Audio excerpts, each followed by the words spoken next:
Welcome to SSB Success. This is your host Krish. In this video, we are going to see about India and China relationship. India और China Asia के दो बड़े देश हैं जो regional security और global order में major role play करते हैं। इनका रिश्ता कभी पार्टनरशिप तो कभी कंपटीशन से भरा रहा है। यह प्रेजेंटेशन आपको पास्ट, प्रेजेंट और फ्यूचर रिलेशन का एक क्लियर पिक्चर देगा। पुराने ज़माने में इंडिया चाइना के रिलेशन बुद्धिज़्म, सिल्क रूट और कल्चरल एक्सचेंज के जरिए अच्छे थे। एंशियंट लिंक स्ट्रांग थे, लेकिन मॉडर्न जियोपॉलिटिक्स ने इन दोस्ती में कन्फ्यूजन और मिसट्रस्ट क्रिएट किया, स्पेशली बॉर्डर के इशू को लेकर। आज़ादी के बाद दोनों देश ने शांति के लिए पंचशील एग्रीमेंट साइन किया, लेकिन तिब्बत और बॉर्डर पर डिफरेंसेस बढ़ने लगे। 1962 में अक्साई चीन के ऊपर वॉर हुआ, जिसमें इंडिया को नुकसान हुआ और ट्रस्ट बिल्कुल टूट गया। 1962 के बाद रिलेशन बिल्कुल फ्रीज हो गया। चाइना ने पाकिस्तान से क्लोज टाइज बनाए और इंडिया ने यूएसएसआर को चूज किया। डिप्लोमेटिक टॉक्स ना के बराबर हुए और बाउंड्री टेंशन से भरते रहे। राजीव गांधी के 1988 चाइना विजिट ने फिर से टॉक्स शुरू करवाए। 1993 और 1996 के एग्रीमेंट से बॉर्डर पे पीस मेंटेन करने की कोशिश हुई। ट्रेड भी ग्रो हुआ, लेकिन एलएसी अभी भी अनडिफाइंड ही रही। 2008 के बाद इंडिया और चाइना के बीच ट्रेड काफ़ी तेज़ी से बढ़ा और यह 95 बिलियन यूएस डॉलर तक पहुंच गया, लेकिन ट्रस्ट कम होने लगा। 2017 में डोकलाम स्टैंड अप हुआ, जहां इंडियन आर्मी ने भूटान की टेरिटरी में चाइनीज़ रोड कंस्ट्रक्शन को रोका। इंडिया ने चाइना के बेल्ट एंड रोड इनिशिएटिव को रिजेक्ट किया क्योंकि वह सॉवरेनिटी कंसर्न को रेज करता था। चाइना ने यूनाइटेड नेशन सिक्योरिटी काउंसिल में बार बार मसूद अजहर को टेररिस्ट डिक्लेयर करने से मना कर दिया। इस पीरियड में इकोनॉमिक टाइज स्ट्रांग हुए, लेकिन स्ट्रेटेजिक डिस्ट्रस्ट और बढ़ता चला गया। जून 2020 में गलवान वैली, लद्दाख में इंडिया चाइना ट्रूप्स के बीच वायलेंट क्लैश हुआ, जिसमें 20 इंडियन सोल्जर शहीद हुए।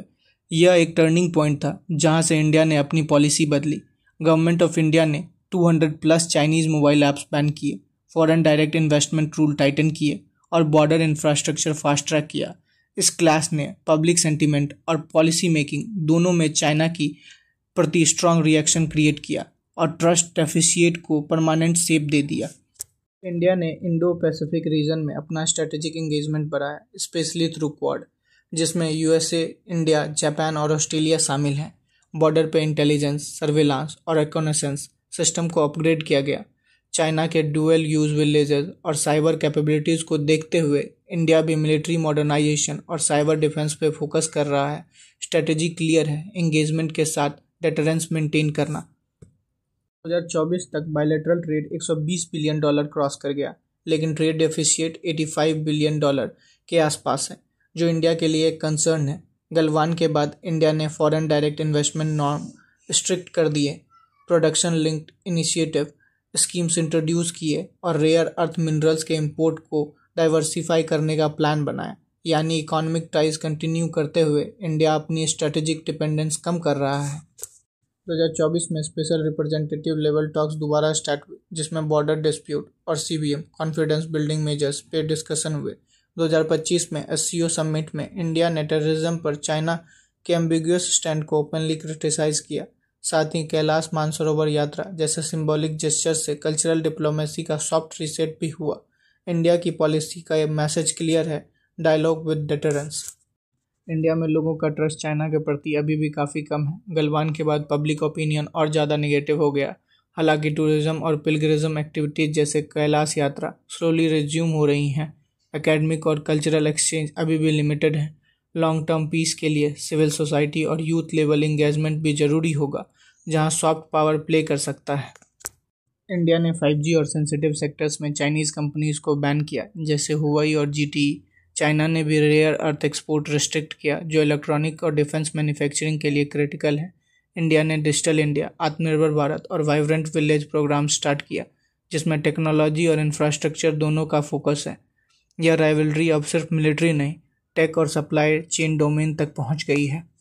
आने वाले समय में इंडिया और चाइना के बीच संबंध 3 तरह से रुख ले सकते हैं। पहला, ऑप्टिमिस्टिक सिनेरियो, जहां दोनों देश अपने बॉर्डर को क्लियरली डिफाइन कर लें और ट्रेड के साथ साथ शांति और कॉपरेशन को बढ़ाएं।